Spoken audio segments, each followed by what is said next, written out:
Alan, can you unmute Tierney?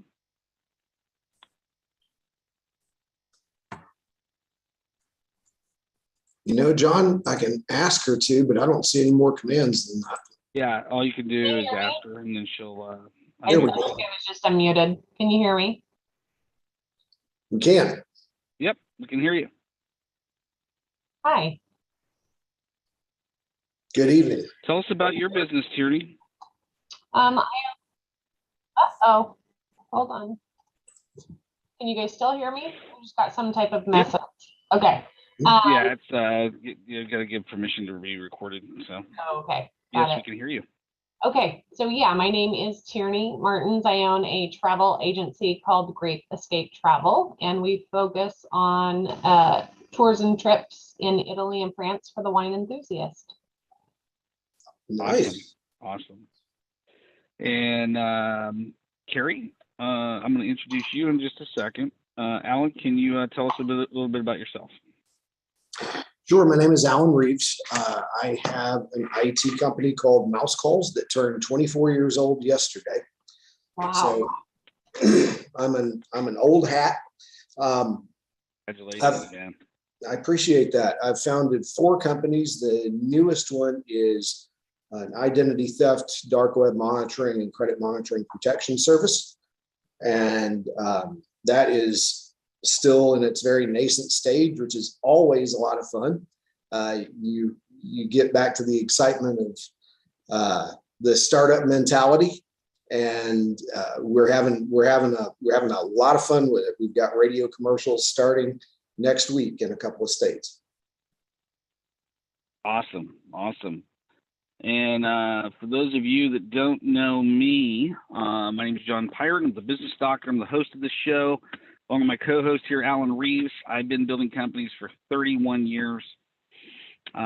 Switched to coaching and consulting nothing but business owners in 2015, and I've had the time of my life ever since, helping small business owners eliminate the frustrations of owning a business and helping them achieve results faster. So I don't actually work. I actually get to do this every day, and this is a lot of fun. And what's funny is I've had back-to-back calls, and I'm sitting here in the parking lot at a golf course because my 15-year-old wanted to play golf, and he's out there. I'm going to join him here in a minute after we're done. And I wanted to build a business, and I'm going somewhere with this story because it's going to benefit everybody. When I hired Steve Napolitan back in May 17th, 2015, I said, he did a strategy session with me, and I thought I knew where I wanted to go, but by the time I was done with him, I had a very clear picture of where I wanted to go with my business, what I actually wanted out of my business. And I wanted to be able to create a business I could do anywhere in the world, even on the beach in Hawaii, and now even in my car, wherever I'm at, and help a lot of people, man. And so it's just, once again, Steve, thank you, buddy, wherever you are right now. So with that said, let me do this because I want to introduce Carrie properly. And Carrie, I apologize. My last meeting went over a little bit, but I want to introduce you correctly here. And we're still waiting on Jessica to join us, but she'll be here in a minute. And so bear with me, people. And this just kind of goes to show you don't have to be perfect to be successful with this stuff, okay? You just be yourself. One of the things about marketing, I'll tell you flat out, is it's about getting attention. It's about adding value to somebody's life. And the more attention you get, the more people are going to know you. If they don't know you, they cannot follow you, okay? And so I met Carrie, 2012? 2012, 2013, you were actually my competitor back then, right? You were helping lots of businesses. I mean, just an absolute master at systems and processes and things like that.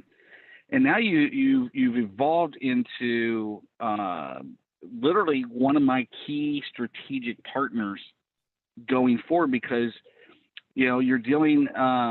You're a speaker, you're a coach, you're an author. But you're focused on debt conversion, and you're a specialist in that area of helping people, specifically business owners, how to eliminate their business debt, how to streamline the elimination of their personal debt, how to literally cut that time by 10 and get there 10 times faster, which kind of fits the profile of our call here, which is the 10X Business Owners Mastermind call. And so do me a favor, take a couple of minutes to tell us a little bit more about yourself, expand on what I just said, and share with us something personally. Yeah, I was just seeing that Jessica was just about on, and I wondered where she went. So thank you so much. Well, you know, my background and the reason we knew each other is specifically around business coaching, and it was specifically strategic plans. So it was the 5-year financial projections. You know, we'd go back 3 years, look at where you've been and what parts of your business were really trending well, and what parts did you only like because you personally liked them, but they weren't really producing the right revenue or the right profit, which is more important, right? And the one thing that as we were doing that at the Secret Weapon Inc. was that I realized when I started this business that we did not have a line item that said debt retirement for business owners. Now that I'm in this business, I find that amazing. It's very exciting to be part of the debt conversion specialist team because, yes, when you say 10X, I mean, we get people out of debt in sometimes a half the time they were going to be, sometimes 1/3 the time they were going to be. I mean, it is amazing that that's all they're going to be in debt and left to. And there are just so many myths around what we do. So that's why we're excited to be here today and share it with you. Yeah. Jessica, I'm going to ask them you here real quick. Hi. Hey. How are you guys? Everybody, I want to introduce you to Jessica Nat Steyerwalt. Put a little Southern slang to it and you got it. Oh, man, I love it. I got it down, man. Single mother of 3, soon to be. Wow, congratulations. 21 years of experience in the financial industry, banking, the Federal Reserve, taxes, both personal and business, credit, debt, and money management, and you are a budget lover. So the reason I've invited these 2 experts here is because I think we're on the 3rd Thursday of the month, and it's always a discussion around finances. And I couldn't think of 2 better people to bring to the call other than you 2.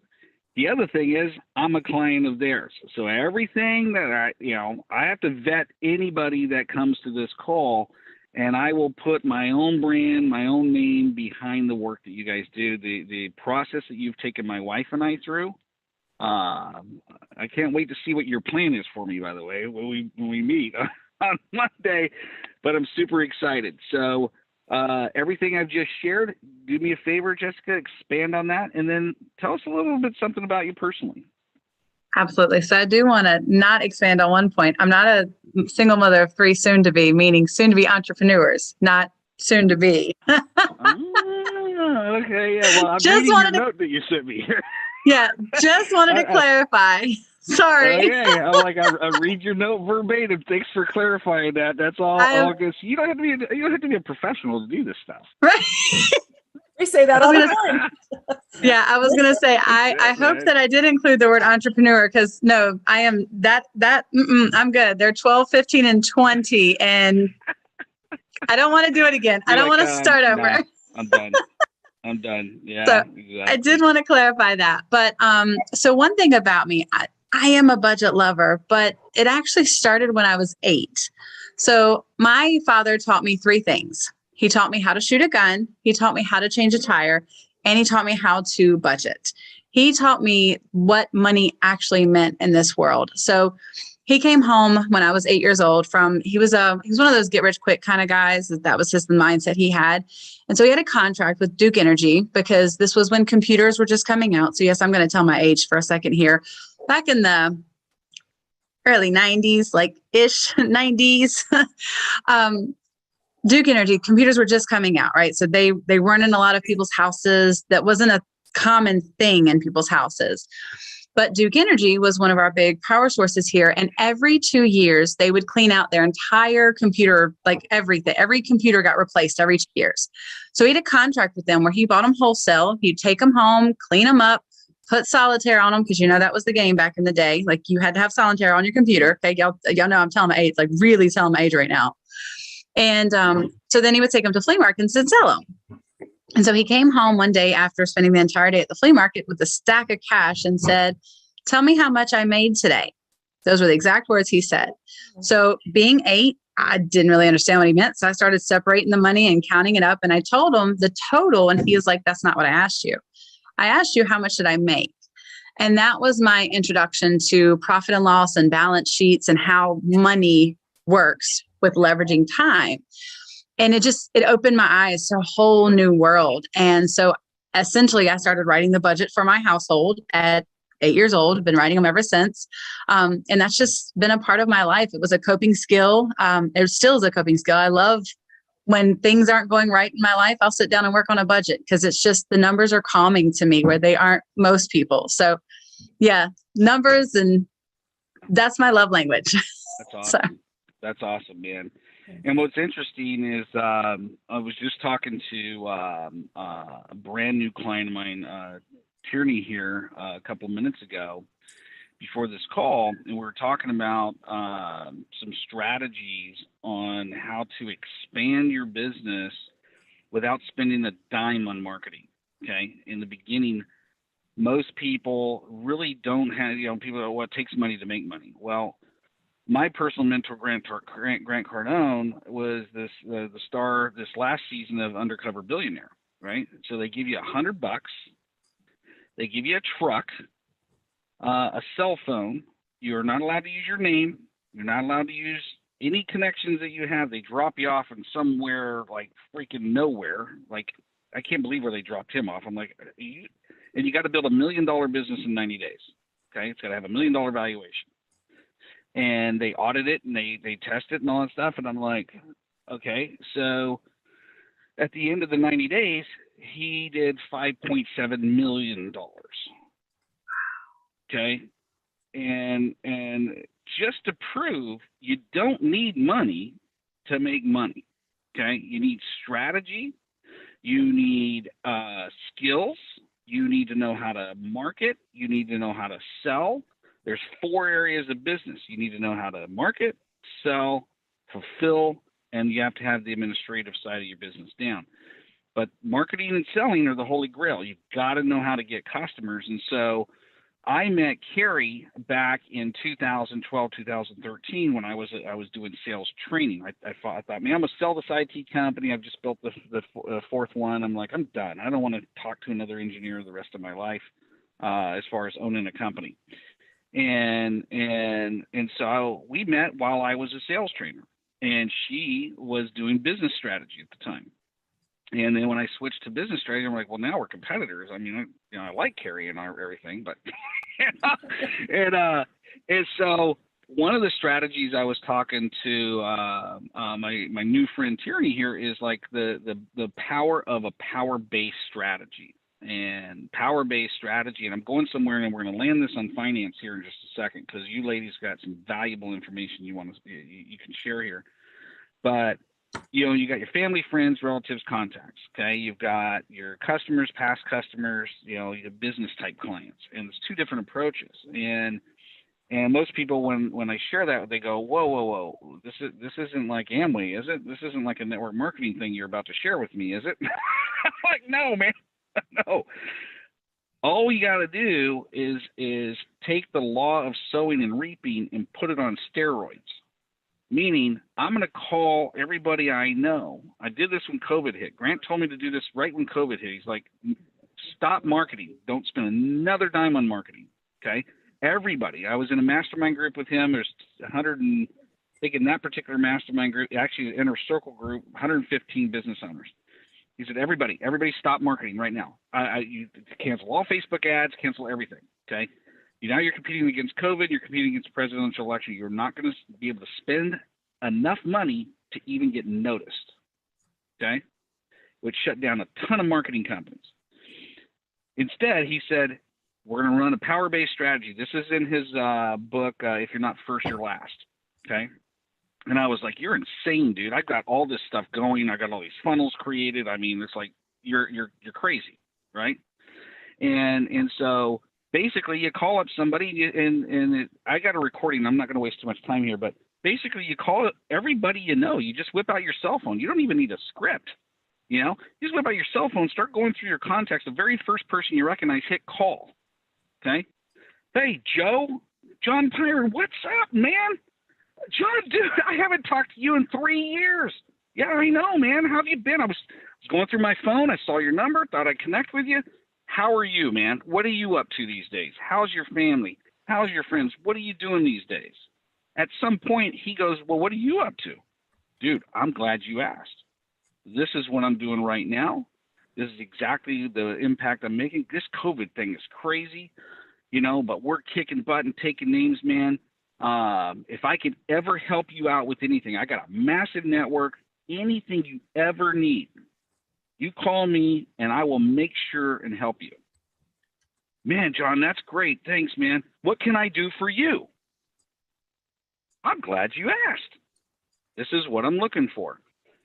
My gosh, man, I blew up like 25, 30% in the first 30 days just doing that.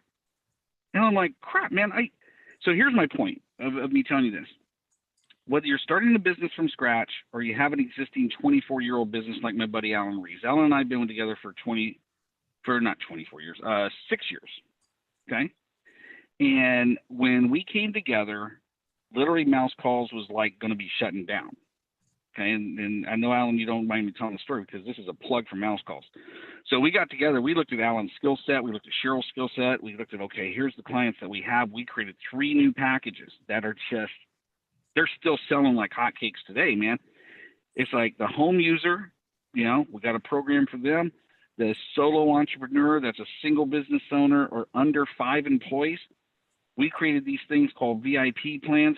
And oh my God, what did we do, Alan? Did we do any marketing? No. We picked up the phone. We called all of our existing clients. Okay. We go, hey, how you doing? Blah, blah, blah, blah, blah. We told them about the plans. And then you had a retail store at the time. People started coming through, but now we had some stuff to offer. I think we sold in a matter of 14 days more revenue than you'd created in like 6 months prior. And it just has not stopped since. Now, here's the point of me telling you the story.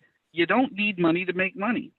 These 2 beautiful people here are getting ready to share with you how you can make money now with the money you already have, because the way you're allocating your cash flow, and this is what I understand when you 2 were educating me on this, the way you're allocating your cash flow, you guys can show them specifically how to reallocate their cash flow, still eliminate the debt, eliminate it a lot faster, but immediately give yourself a raise and generate more cash flow.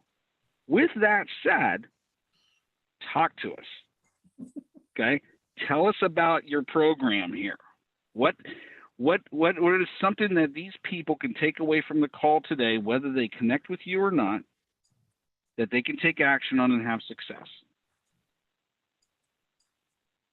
I think sure. Well, there are a few things that people believe about debt that they can take away right now to understand they may not understand it necessarily better today, but what they will understand is they need to find out. And that is that, especially where interest rate is concerned, you know, we always talk about, well, interest rate doesn't equal interest rate. You know, what do you mean by that? Well, I want to tackle the smallest interest rate or the biggest interest, you know, smallest debt, biggest interest rate. Well, it's all black and white on paper. Yeah, no. No, because there are different amortizations in the background that are working either for you or against you. And we don't know which one those are until we really get into the debt and take a look at what your debt looks like. But the first one is a mortgage. And whether you're in business or not, you have most people end up with a mortgage, right? And that mortgage debt can be, I don't know, Jessica, you have the figures, what 46 to 84% is actually what a mortgage total interest percentage turns out to be. In simple interest, it is your highest interest debt. And you'll find that on your paperwork. It actually has to say it on your statements, TIP, total interest percentage. Go find out what yours is, because it makes a difference in what you'll focus on and how you'll see your debt just to begin with. That's for starters. I was going to say, to kind of pair with that, that was probably the part that's for me, the most educational part, because I work with a lot of people, a lot of financial advisors, and, and a lot of great ones at that, and when we're talking about investment strategies and, what to do, what not to do, they're like, well, I'd rather my client put $100 towards investing versus paying off that mortgage, because they're getting it for 2.5%, 3%. And for me, it's like, wait a minute, but they're not actually. This year alone, they're going to spend over 75% of that in interest. And so that's really for us what it is. It's about the education part, right? And so Carrie's right when she says that whole tip thing. People don't believe it until they see the numbers. And that tip, it's in your closing documents. It'll break it. It literally breaks it down for you. It shows you at the very bottom what that tip is. And it's an astounding number. And it's for a 30-year, it's 48 to 84% typically is the average, somewhere in there, for a 30-year loan. So that's one part of it. But the other part is again, you're a business owner. John's job is to help you increase your top dollar. It always has been, right? He's like, focus on the top dollar. And that was actually one of the things that he said to me when we were meeting. He's like, my goal is to increase my top dollar. And I was like, well, my goal is to increase your bottom dollar. And that's why he says we help you make money for your business, because what we find is a lot of people throw a lot of money at their debt, not understanding what it's truly doing for them, right? So I'm from the South, from Charlotte, North Carolina. So I'm going to show my Southern roots here for a second. But it's just like when you cook spaghetti and you take a noodle out and you throw it up against the cabinet to see if it sticks, to know whether it's done or not. Alan, you're laughing. So that means you know what I'm talking about. Thank you. I'm in Nashville. What can I say? Okay, there we go. He's See? in Nashville, Tennessee. Thank man. you. He's in Nashville, Tennessee, back there, back yonder. So you definitely get what I'm saying. But that's what people do with their debt, is they literally take their money and throw it at their debt with a hope and prayer something sticks. Well, I'm a firm believer that if you work that hard for your money, don't you want to know what it's doing for you, to the penny, to the day, to the dollar, right? And that's what we focus on, is helping people, give them an exact day and an exact dollar amount that their money is being applied and benefiting them versus it working against them. When let me ask you a question, because you hit on something. When, like, my wife has that kind of patience, right? But when you two were talking to us and we're sitting there and you're like, okay, like I have like a year left on this car, right? Like I went out, I made a decision one day. I used to associate with Robert Kiyosaki personally, and one of the things he taught me is hey, if you want something, never pay for it. Okay.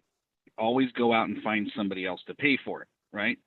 And so in 2017 or 18, I'm like, okay, my divorce is final. If you've ever been divorced, hey, it's not the end of the world. I need my divorce car. So I'm like, man, I want a Mercedes-Benz E550 AMG, and I want it now. Okay. And that's all I saw wherever I was going, man. I came across this parking lot, this Ford dealership, and they had it sitting there. I'm like, that's the car I want, man. So I drove in, and the guy, it was in the afternoon. I was on the way to meet somebody Alan and I know, Sir T, and we test drove it, and I came back, and he goes, okay, do you want to do the paperwork? I'm like, no, I'll be back tonight, dude. I want to buy it tonight. And so he goes, well, let's go now. He goes, yeah, sure, whatever. I train car salespeople. They're not allowed to let you leave the lot. So I'm like, well, shit, I found my car. Now I got to find somebody to pay for it, And so I started making some phone calls, teed up a strategy session, went and sold a client, got all the money for the car, went to the dealership, and test drove it, took my son there, and they're like, okay, you want it? I'm like, yeah, dude. I says, if you can give me this, I said, I don't even care what the interest rate is. I don't give a rip, because I'm not paying for it. My client, Stephanie Scheller, is paying for this. Now, Stephanie, if you're watching this, you did. You did. So I said, you you time that payment on the 16th of the month because she pays me on the 14th of the month, and that money's got to get processed on her card and hit the bank because I ain't paying for this shit. She's been with me for a long time, and so they go back, they look at, and they bring out the closer. Like we've all been in the car dealership where they bring out the closer, and I said, you're gonna go back there one more time, and that's it. And I whip out their cash because I had enough cash to pay cash for the car. I just start counting out this cash on the table, and he's like, what do you know? And so long story short, I financed the car at some stupid, ridiculous interest rate. Cause I only had to put like 500 down. I was like, cause I ain't paying for this damn thing. Stephanie Scheller's paying for this thing. And so what I'm hearing you guys say, when we talked, you go, hey, what's the interest rate on that car? I'm like, I have no idea. And you're like, well, you need to find out. I'm like, so I'm online, I'm looking on there, and I have no idea. I don't even know what the damn interest rate was when I bought the thing. I just knew the payment was less than what Stephanie Scheller was paying me. And so I'm sitting there, and you're like, no, I have to know to the penny. I'm like, why? Now, I'm not going to answer it. So tell the audience, for the audience's benefit, why is it so important for you to know to the penny what I'm paying on this car? What are you going to be able to do for me when you show me, hey, help us understand that? 2 reasons. One, because the more I know, the better I can assist you. And I don't work real well with hypothetical numbers, which is, I don't know, hypothetical numbers, because what we do actually comes with a warranty behind it. So when we have to the penny and to the day and to the interest rate, to the decimal point, we have factual numbers that we can work with. So and that's when our program is going to include the warranty piece behind it, because now we have factual numbers that we're able to stand behind, right? But the other part of that is, yes, we can do future forecasting. So we can run what if scenarios. So let's say, John, we had met you prior to you purchasing that car, and you called us and said, hey, I'm fixing to add a Mercedes to my debt. What is that going to do? We could have ran a what if and told you to the day and to the dollar that you were going to spend paying that car off even before you walked onto the car lot. Mm-hmm. So that's a service that when you guys were sharing that with me, I'm like, and that's why I wanted to have this dialogue, is it's not just, hey, these are 2 people that, hey, man, they're going to create a debt, consolidation plan and a debt payoff plan. I mean, those people are a dime a dozen. But the thing that impressed me about you guys is you're going to help me identify to the letter, to the penny, to the decimal point, exactly what the debt is, what it's actually costing me, what the benefit is of, hey, John, instead of you and Allison going to Roost Chris and paying $175 for dinner, if you go over to Outback and get a steak dinner there and pay $75, the difference will pay off the debt in this many days less, and be able to show that. Plus the support that you just described is like, it's worth its weight in gold. Anything I decide, I'm going to buy this house, I'm going to buy this apartment building, I'm going to buy this, I'm going to buy that, I can call you up and go, hey, here's what I'm thinking about buying. Can you run it through the calculator? You guys will be able to tell me exactly what it's going to cost me to the penny. Is that? Well, actually, it's twofold. So you don't only get us, but you get the program itself. So you can go in and add that into the program and see it for yourself. And that's what really our clients prefer the most, is because they can go in and run what if scenarios inside of the program themselves and go, well, what if I buy the $30,000 car versus the $70,000 car? What is that going to do? Because you've got your frugal people like myself, and then you've got the people who are like, you know what? I want my dream car. I've worked long enough. I've worked hard enough. I want that $70,000 car because, well, I deserve it. So I've had a client. Well, actually, I'm sorry. Let me take that back. It was not one of my personal clients. It was another rep that we worked with. It was their personal client who was trying to consider and figure out which route should he take. Should he buy his typical frugal $20,000 vehicle, or finally buy the car of his dreams? Like you, John, you had that car that was just the car of your dreams.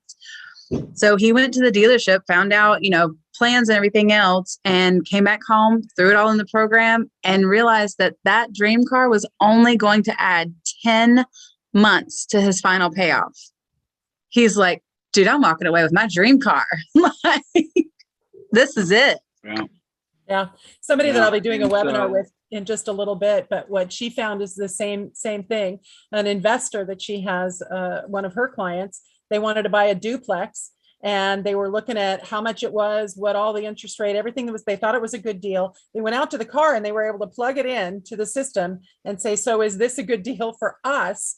All of our debt together, how much we're going to make with the people that are, the income from the property, where is this for us? And it was perfect for them. And that wasn't going to leave them in debt another 30-year loan, right? They were still going to be out of debt in just a few more. I think hers turned out to be only a few more months with a whole other property. And I'm like, really? You can do that? When I first started this business, I couldn't believe that it would really be possible. Yeah. Yeah. Yeah, I mean, the thing is like when Carrie and I first talked about this, and because I was making a Powerbase call. I was like, I saw you on my phone. I'm like, I haven't talked to Carrie in a couple of years. What's that? We started talking, and in our conversation, you're like, well, I'm no longer doing what I used to do. I'm doing this. I'm a lot more fired up, a lot more excited about that. I'm like, tell me more. And the moment you said debt, I was like, well, you know what? There's good debt and there's bad debt. Okay. And I'm interested in eliminating bad debt. I don't care about good debt. You need as much good debt means that you're not paying for it. Okay. Your asset, like my car, is not good debt. That is bad debt. Even though Stephanie Scheller's paying for it, right? This car is not making me a dime. Actually, I take it back. It's probably made me a bunch of money because it's gotten me to and from where I need to go. But I could have got there in a Yugo. For those of you that are old enough to remember what a Yugo is, okay?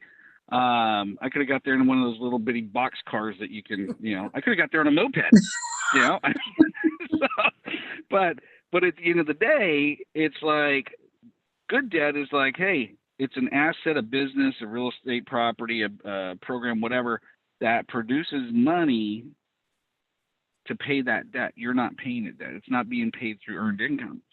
Bad debt, which a lot of people have, whether it's credit cards, cars now probably are an asset because they're actually appreciating in value for the first time in history. But you guys laser focus and attack, and then you guys use the probably my least favorite word on the planet.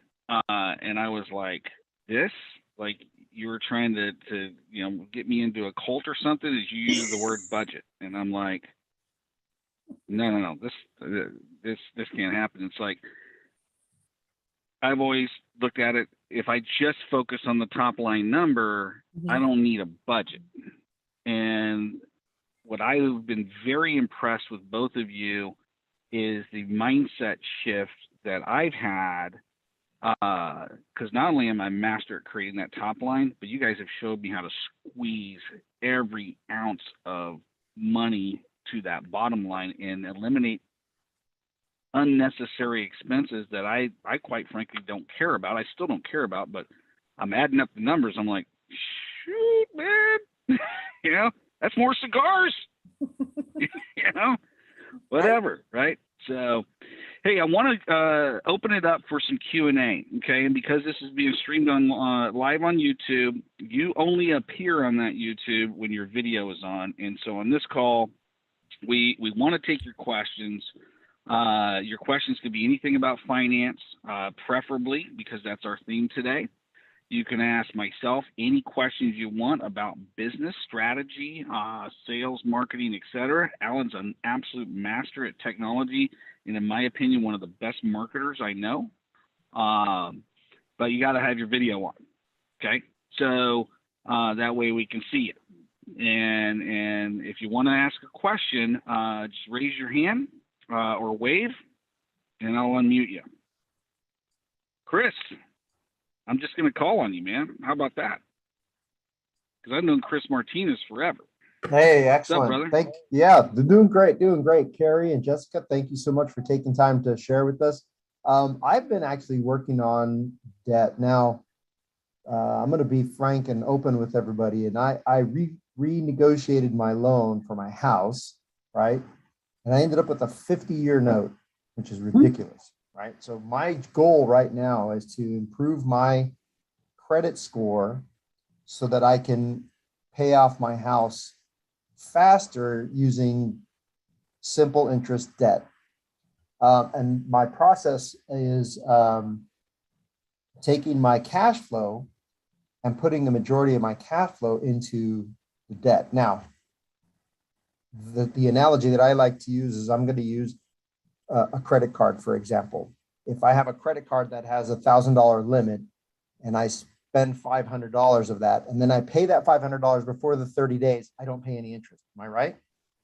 Mm-hmm. So if I use that type of short-term debt to pay off large chunks of my mortgage, I don't lose the buying power if I'm using flexible, simple interest debt. Am I right?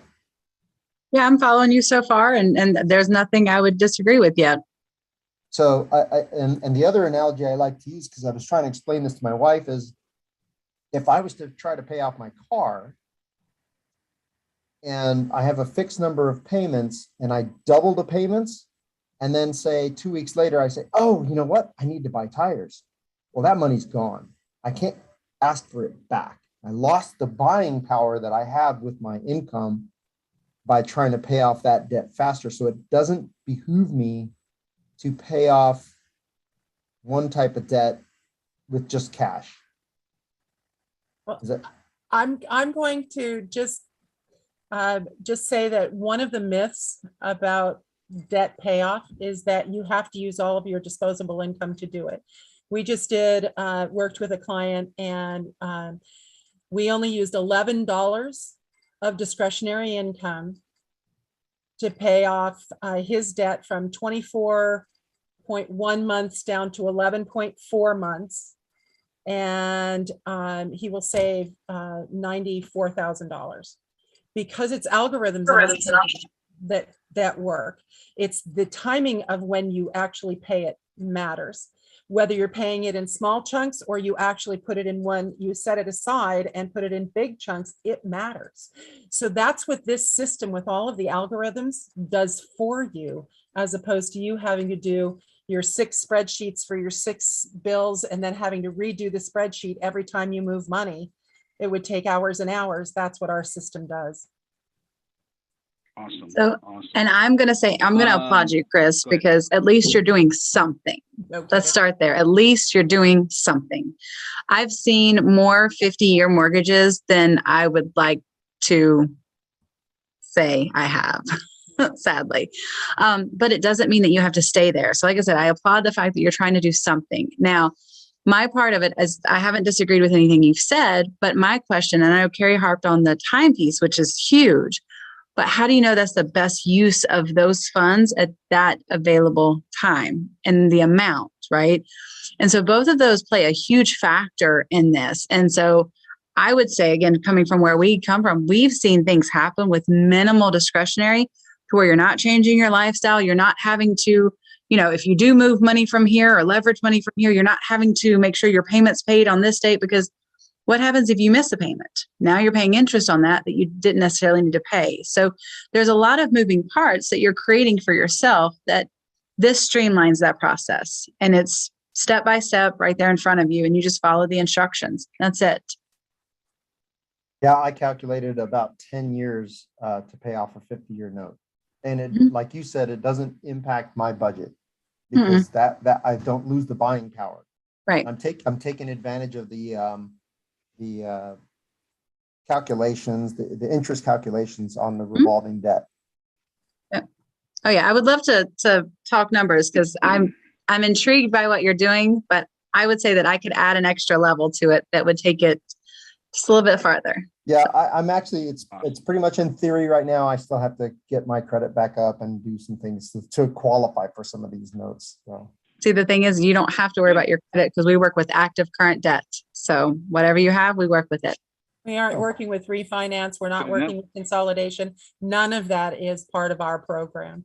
Are some of those solutions for some people? They have become a possible solution, but finding out first is usually the best option. Very good. Thank you. Deal. Anybody else want to jump in?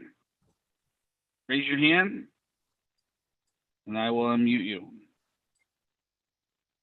Okay. You know, John, I just want to point out business debt. Alan. Go ahead, Ellen. No, it's fine, Carrie. Go ahead. You were going to finish the thought. I just was going to say that so many times business debt feels like good debt because you're making money on your business. It doesn't mean that we can't, you know, that being mindful of the interest that is going out that you can never recoup, that you can actually shortcut that and be able to invest further in your business. And that's really where we are with the business debt. Go ahead, Ellen. Gotcha. This kind of goes back to what John was talking about just a little bit ago, and it opened up something in my head that I'd come across the other day, and I thought it was kind of an intriguing debate. And I'm not really looking for a granular take on it at all. But I have a 22-year-old Jeep. It's my river car. I take, when it snows, I throw it into four-wheel, take it out.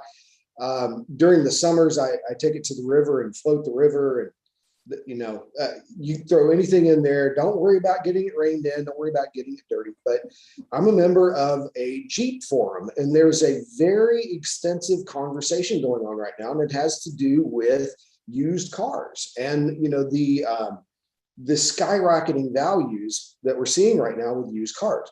Mm-hmm. And there are a lot of folks out there right now in the Jeep universe that are saying, it's almost an investment to go buy a new one. Yeah, you may be paying interest and all that, but they're not depreciating. If anything, they are appreciating. And I know that a lot of people are using this, they're doing this mental logic and hopscotch as an excuse to go buy a new Jeep. But things are changing.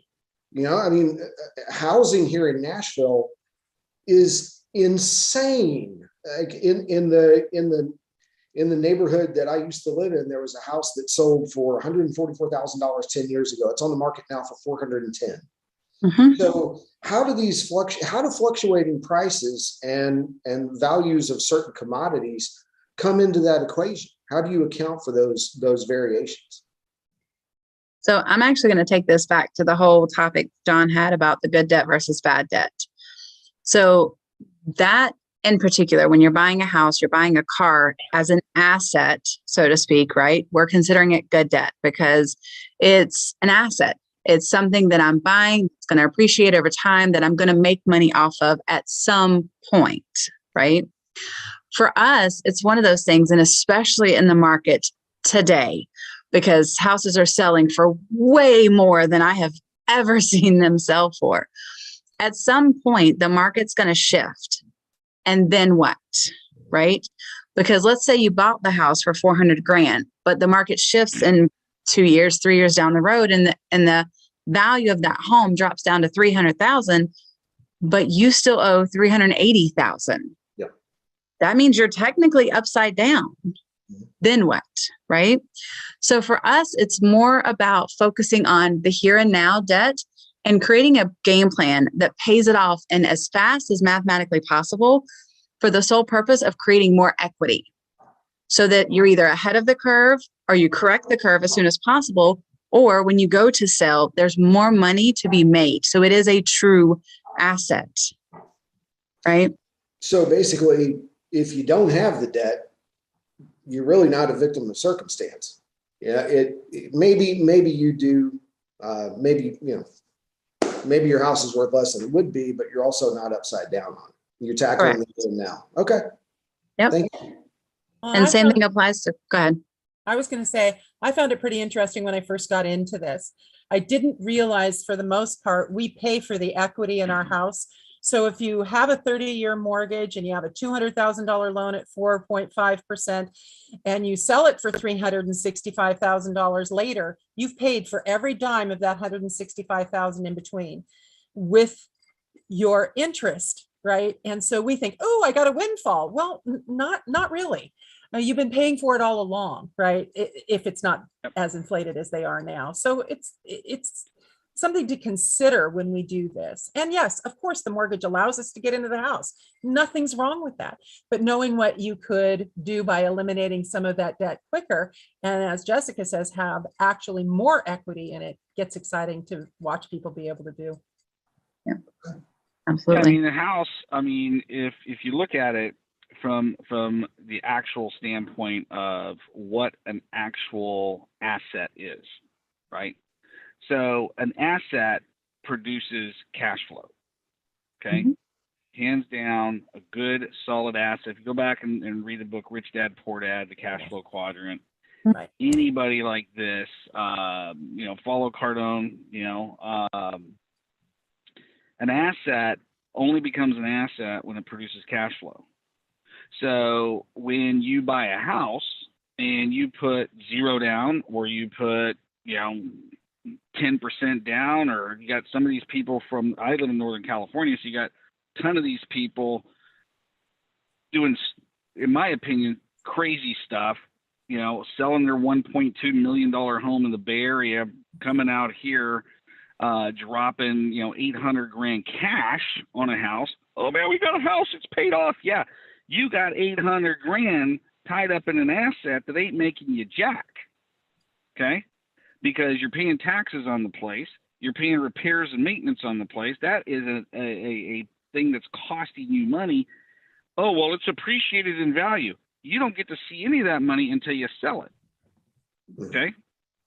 You don't get to see any of that money, and you're like, and the bank loves mortgages. The bank created the mortgage thing. The bank was like, this is the greatest scam that we've ever created, man. People get this warm fuzzy that they live in a house and they own it. They think they own it. In reality, you don't. The bank owns it. You don't think the bank owns it? Try not making your mortgage payment. And let's just say you have your house completely paid off. Guess what? You still don't own it. If you think you own it, try not paying your property taxes. You'll see who owns that house. Okay. So the thing is taking that equity, working with the two of you and going, okay, I've got $120,000 in equity here. What's a play? How can I put that $120,000 to work to where not only does it eliminate my debt, but maybe I can invest in some other, assets that actually make me money. Right. And that's something that, correct me if I'm wrong, that if somebody's, working with the two of you, working on your system, you can immediately go, boom, this is exactly what you need to go do. Mm-hmm. I've had several clients that have, done like a cash out refinance because they've had $150,000, $200,000 in equity due to the market right now. And they've wanted to leverage that. And so it's one of those things where it goes back to, how do you know what's the best use and the best time to make that certain payment? So we had a friend of ours also had a client that speaks to this piece where they had a windfall money of $30,000 come into play. So same situation, right? Just windfall money. How do you apply it? Well, they were in agriculture, had several equipment loans, and decided to take that $30,000 and pay off a $30,000 loan. Because in their mind, 30,000 equals 30,000. I'm saving myself $9,000 in interest. That's a pretty solid decision to make, right? So he calls the agent that he was working with and tells him what he did. And the agent goes, well, did you ever think to put it in the system to see what it would tell you to do? And he's like, no, it's, 30,000 paying off 30,000. Like, and I saved myself $9,000 in interest. He's like, I figured that was a good deal. So the agent told him to go ahead and put it just for S&L. You guys, or S&G, excuse me. S&G is my acronym for that. S&Gs. Just put it in the system and see what it says. And it did. And he did. And it was actually going to split those payments up into 3 separate payments towards his debt and would have saved him an additional $15,000 in interest versus the $9,000 that he saved. All had he just put in the system. So again, $6,000 he left on the table. He willingly gave to the bank because he thought the numbers made sense to him. So that's why I go back to that story, because it's the same thing. Okay, you come across $100,000, $150,000, $200,000 in equity that you pull out. How do you know that you're using it to the best ability of your debts to pay everything off and to save you the most time and money. Again, you can think, you can have a guesstimate, but it's not exact. Well, and I just want to point out one Yeah, thing it's that you like, just suggested was go ahead. pay everything off. People pull money out to pay things off. But as Jessica is always saying, well, let's stop and think, are you taking unsecured debt and now securing it with your house? Let's rethink that for a minute. If you have to do that, I say, there are situations that we get into. I completely get that. But if you were to look at it first and find out what the possibilities are first, you might find out that that's not the best deal for yourself, is to secure that unsecured debt with your home. Yeah, I think that's like one of the funniest things that happened during the economic times like we're in right now, where real estate has appreciated so much, is you see these commercials. Hey man, now's the time to refinance. Interest rates are the lowest they've ever been. It's a great time to cash out that equity and eliminate that credit card debt. People go, you're right. You should buy a pool or invest in this. And they go, oh my God, that's a great idea. They go down, they pull out all this equity, they pay off their debt, and oh honey, we're debt free. This is great. Oh wait, we didn't change any of our habits. Oh wow. Okay, so now we've taken unsecured debt, Yep. put it in secure debt, and here we are 2 years later, the housing market turned, and we're right back where we started with, but now we are paid so much more in interest because we didn't get financially educated to change our habits. And the biggest thing I got, and I'm going to wind it down with this, is what I've gotten I've worked with a lot of financial people over the years, and the reason I wanted to have you on the show is the two of you are the real deal. Okay, in my opinion, you're not just looking at, okay, how do we consolidate this? How do we do this? How do we do this? It's like, no, each individual is different. And it's like, I go back to my example. You wanted to know to the decimal point, which really frustrated the crap out of me, on what I'm paying on this stupid car, And I'm like, okay, and now I understand why, And so the one thing is like, I know Carrie probably got disconnected. Oh no, she had to go to another call. Do us a favor. How can we connect with you? Okay. So, because after everything's said and done, thousands of people are going to watch this. What's the best way to connect with you two? So I'm going to give you Carrie's information first. So obviously you can find her on social media, Carrie Hagensmith, and her phone number is, sorry, I'm trying to pull this up really quickly. Let's see.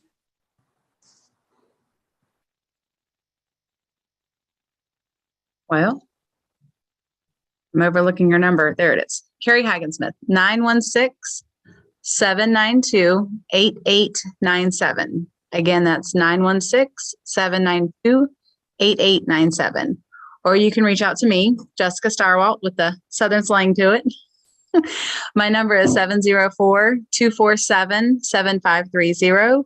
Or you can also find me on Facebook as well. But I'll go ahead and tell you it's easier to text me because there's 6 of me. As weird as that is, because my name's not very common, there's 6 Jessica Starwalts on Facebook. So it's just easiest to text. There you go.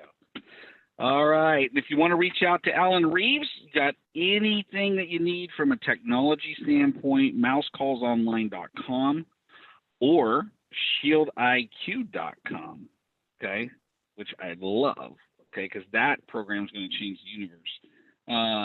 Connect with him there. For myself, johnpyron.com. You can always click on book appointments, schedule a 10, 15-minute chat with me. It's not a single business problem you can bring my way because I am the business doctor. Have a great one, guys. It's been fun. Come back here next week, 4 p.m., and we're going to be talking. What are we talking about, Alan, next week? We're talking about operations, right? Correct. We're talking about operations, administration, fulfillment, that sort of thing, systems. And so definitely come back next week, and we'll talk to you then. Have a great one, guys. We'll see you. That's all.